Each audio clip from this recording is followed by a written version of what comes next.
Assalamu alaikum. Mening kanalıma hoş geldinizler.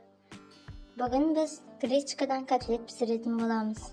Бұл kotletті pişirip көрсеңіздер, еш өкінбейсіздер. Бізге керегі картоп керек, гречка керек. Картоп пен гречканы суға қайнатып пісіріп аламыз.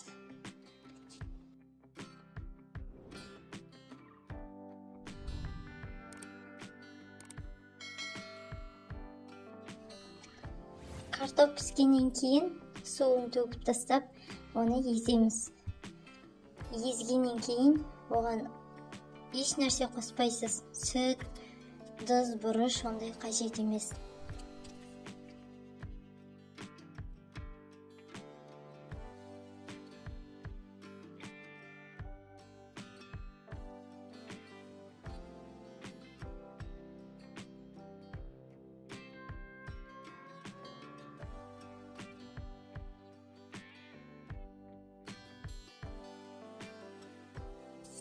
Жана езілген картоптың үстіне пісіп тұрған гречканы саламыз.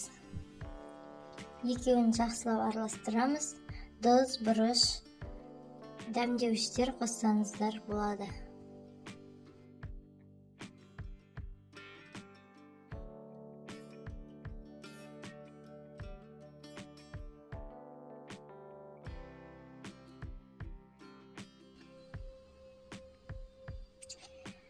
Бір немесе екі жұмыртқаны қосып, тағы да жақсылап араластырып аламыз. Бізге сухари керек. Сухари дайындау үшін нанды кесіп, оны жоғары градусқа пешке қойып алдым. Қызартқанша қойдым. Блендерге салдым.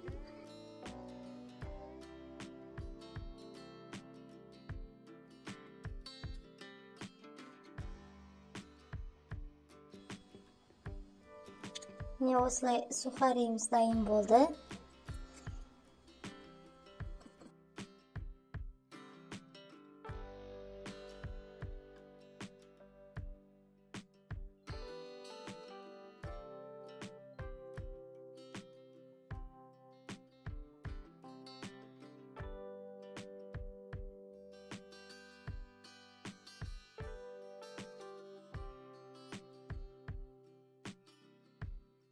Енді котлетімізді дайындаймыз. Қалаған формада котлетті дайындап, оны сухариге осылай аунатып аламыз. Немесе ұнға аунатсаңыз болады. Осындай жұқа, қатты қалың емес, жұқалау болып істедім.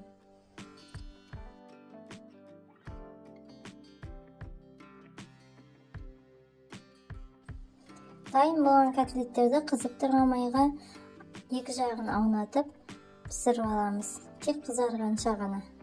Олай ұзақ пісірудің қажеті жоқ. Осылай тәтті болып, дәмді болып шығады. Істеп көріңіздер. Балаларыңызға, отбасыңызға ұнайтынына сенімдімін.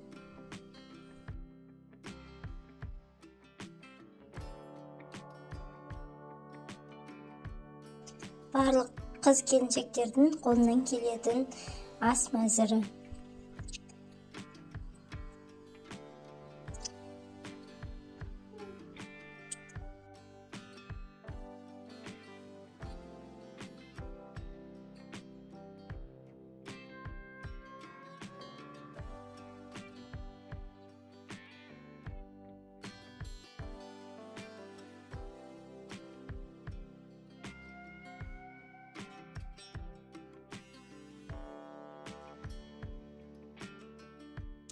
Менің каналыма тіркеліп, лайк басып, комментарий жазып қойыңыздар.